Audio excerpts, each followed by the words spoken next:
Friends, welcome to channel. അപ്പോൾ നമ്മുടെ Samsung S23 സീരീസുകൾക്കും S23 അൾട്രയ്ക്കും നമ്മുടെ ജനുവരി 2025 ജനുവരി നമ്മുടെ 25-ത്തെ ആദ്യത്തെ സെക്യൂരിറ്റി പാച്ച് അപ്ഡേറ്റ് വന്നിട്ടുണ്ട്. അപ്പോൾ ഞാൻ അപ്ഡേറ്റ് ചെയ്തിട്ടുണ്ടായിരുന്നു.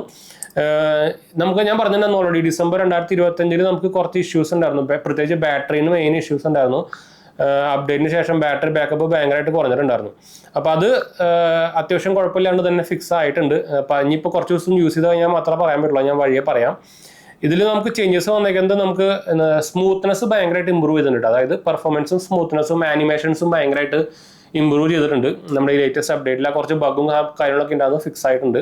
അതുപോലെ തന്നെ നമുക്ക് S Penന് കുറച്ച് അപ്ഡേറ്റുകൾ വന്നിട്ടുണ്ട്. അപ്പോൾ നിങ്ങൾ ഈ ലേറ്റസ്റ്റ് അപ്ഡേറ്റിന് ശേഷം നമ്മുടെ സാംസങ് സ്റ്റോറിൽ പോയിട്ട് ഇതിൻ്റെ ഒരു അപ്ഡേറ്റ് വന്നിട്ടുണ്ടായിരിക്കും. അതും അപ്ഡേറ്റ് ചെയ്യാൻ മറക്കണ്ട. നമുക്ക് കുറച്ച് ഗസ്റ്റേഴ്സും സംഭവങ്ങളും അതുപോലെ തന്നെ നമ്മുടെ റൈറ്റിംഗ് സംഭവങ്ങളൊക്കെ കുറച്ച് ഇമ്പ്രൂവ് ആയിട്ടുണ്ട്. പെന്നിൻ്റെ കുറച്ച് സംഭവങ്ങളൊക്കെ. അതുപോലെ തന്നെ ഇത് ചെയ്യുന്നതിന് ശേഷം നിങ്ങളുടെ ഗൂഗിൾ പ്ലേ അപ്ഡേറ്റ്, അതായത് നിങ്ങൾ നമ്മുടെ സെറ്റിങ്സിൽ പോവുക. ഇത് നിങ്ങൾ കുറേ പേര് ചെയ്യുന്നുണ്ടാവില്ല, ചെയ്യാൻ മറക്കണ്ട. സെറ്റിങ്സിൽ പോയിട്ട് നമുക്ക് എവിടെ പോയി സെക്യൂരിറ്റി ആൻഡ് പ്രൈവസി സംഭവം ഉണ്ട്. അതിൽ കയറി കഴിഞ്ഞാൽ നിങ്ങൾക്ക് ഇവിടെ ലാസ്റ്റ് കാണാം അപ്ഡേറ്റ്സ് വന്നിട്ട്. അതിൽ ഈ ഗൂഗിൾ പ്ലേ സിസ്റ്റം അപ്ഡേറ്റ് ചെയ്യാൻ മറക്കണ്ട കേട്ടോ. നമ്മുടെ സിസ്റ്റം അപ്ഡേറ്റ് ചെയ്യുമ്പോൾ ഈ സാധനം അപ്ഡേറ്റ് ആവുന്നില്ല. ഇപ്പോൾ ഇതിന് നവംബർ 2024 അപ്ഡേറ്റ് കിടക്കുന്നത്. അങ്ങനെ പോയിട്ട് നിങ്ങൾക്ക് അപ്ഗ്രേഡ് ചെയ്യാൻ പറ്റും. ഇപ്പോൾ തൽക്കാലം വേറെ ഒന്നും വന്നിട്ടില്ല. നവംബർ 2024 തന്നെയാണ്. ഇപ്പോൾ എനിക്ക് തോന്നുന്നത് ജനുവരി അപ്ഡേറ്റും ഡിസംബർ അപ്ഡേറ്റും കൂടിയിട്ടായിരിക്കും വരാൻ ചാൻസ്. അപ്പോൾ അത് അപ്ഡേറ്റ് ചെയ്യാൻ മറക്കണ്ട കേട്ടോ. അതിൻ്റെ ലേറ്റസ്റ്റ് പാച്ച് വന്നിട്ടുണ്ടായിരിക്കാൻ ചാൻസ് ഉണ്ട്. ഇത് അപ്ഡേറ്റ് ചെയ്യാത്തവർക്ക്. ഓൾറെഡി നിങ്ങളുടെ ഇത് നവംബർ അപ്ഡേറ്റിലാണെങ്കിൽ പിന്നെ വേറെ ഒന്നും വന്നിട്ടുണ്ടാവില്ല. അതാണ് മെയിൻ അപ്ഡേറ്റ് നമ്മളൊക്കെ വന്നിരിക്കുന്നത്. പക്ഷേ ക്യാമറ ഞാൻ പറഞ്ഞല്ലോ, ക്യാമറ ഫീച്ചേഴ്സും വലിയ കുഴപ്പമില്ലാണ്ട് കുറേ പേർക്ക് പക്ഷേ ഡൗൺഗ്രേഡ് വന്നിട്ടുണ്ട്. പക്ഷേ എനിക്ക് ഇതുമായിട്ട് ഡൗൺഗ്രേഡ് സംഭവമൊന്നും ഇഷ്യൂ ഫേസ് ചെയ്തിട്ടില്ല കേട്ടോ. പെർഫോമൻസ് വൈസ് ആയാലും ക്യാമറ വൈസ് ആയാലും നമുക്ക് വലിയ ഡൗൺഗ്രേഡും കാര്യങ്ങളൊന്നും ഇതുവരെയായിട്ട് വന്നിട്ടില്ല. ലിമിറ്റഡ് ആൾക്കാർക്ക് കുറച്ച് പേർക്കൊക്കെ വരുന്നുണ്ട്.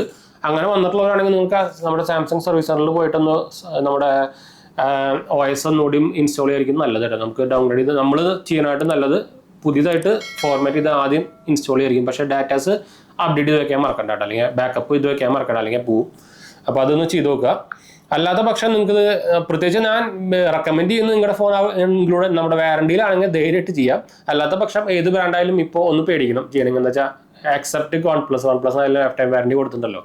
അല്ലാത്ത പക്ഷം ഏത് ബ്രാൻഡായാലും ഔട്ട് ഓഫ് വാറണ്ടി ആണെങ്കിൽ അപ്ഡേറ്റ് ചെയ്യുമ്പോൾ ഒന്ന് സൂക്ഷിക്കണം. അല്ലെങ്കിൽ നിങ്ങളൊന്ന് അപ്ഡേറ്റ് ചെയ്യുമ്പോൾ വീഡിയോ എടുത്ത് വയ്ക്കുക. അങ്ങനെയൊക്കെ ഒരു സംഭവം എടുത്ത് വയ്ക്കുക, നല്ലതായിരിക്കും. എന്ന് വെച്ചാൽ എപ്പോൾ വേണമെങ്കിൽ ഡിസ്പ്ലേ ഗ്രീൻ ലൈൻ ഇഷ്യൂ വരാം. അപ്പോൾ ഒന്നും പറയാൻ പറ്റില്ല. അതുകൊണ്ടാണ് നമുക്ക് പക്ഷേ അപ്ഡേറ്റ് ചെയ്യുന്നത് നിർബന്ധമാണല്ലോ. പ്രത്യേകിച്ച് നമ്മുടെ സെക്യൂരിറ്റിക്ക്, നമ്മുടെ ഫോണിൻ്റെ സെക്യൂരിറ്റിക്ക് സാധനം ഇമ്പോർട്ടൻ്റ് ആണ്. ഞാൻ ഇന്നലെ അപ്ഡേറ്റ് ചെയ്താണ്. ഇതുവരെ ഇഷ്യൂസ് ഒന്നുമില്ല. നമ്മുടെ ഫോണും അണ്ടർ വാറണ്ടിയിലാണ്. അപ്പോൾ അങ്ങനെ ഒരു ഇഷ്യൂ വരാൻ ചാൻസ്, അണ്ടർ വാറണ്ടി ഉള്ള ഫോണുകൾക്ക് ഇഷ്യൂ വരുന്നത് ഭയങ്കര ചാൻസ് കുറവാണ് കേട്ടോ. കുറച്ച് ഐഫോൺസുകളൊക്കെ റിപ്പോർട്ട് ആയിട്ടുണ്ട് അണ്ടർ വാറണ്ടിയിലായിട്ടും ഒരു ഡിസ്പ്ലേ അടിച്ച് പോയിട്ട്, അതർ ബ്രാൻഡ്സുകളും പക്ഷേ കുറവാണ്. അപ്പോൾ റിസ്ക് ഭയങ്കര കുറവാണ്. പക്ഷേ ഔട്ട് ഓഫ് വാറണ്ടി ആണെങ്കിൽ റിസ്ക് കൂടുതലാണ്. അതാണ് ഞാൻ പറയാൻ കാരണം കേട്ടോ. അപ്പോൾ എന്നാലും നമുക്ക് വൈൻഡപ്പ് ചെയ്യാൻ. നമ്മുടെ 2 ചാനൽസ് മാത്രമേ പോയി കണ്ടുനോക്കുക, സബ്സ്ക്രൈബ് ചെയ്യുക, സപ്പോർട്ട് ചെയ്യുക, ഫ്രണ്ട്സിലേക്ക് ഒന്ന് ഷെയർ ചെയ്യുക. എന്തെങ്കിലും സംശയം കാണുന്നവർ കമൻറ്റ് ചെയ്താൽ മതി. നമ്മളെല്ലാ കമൻറ്റ് റിപ്പോർട്ടാണ്. അടുത്ത വീഡിയോ കാണാം.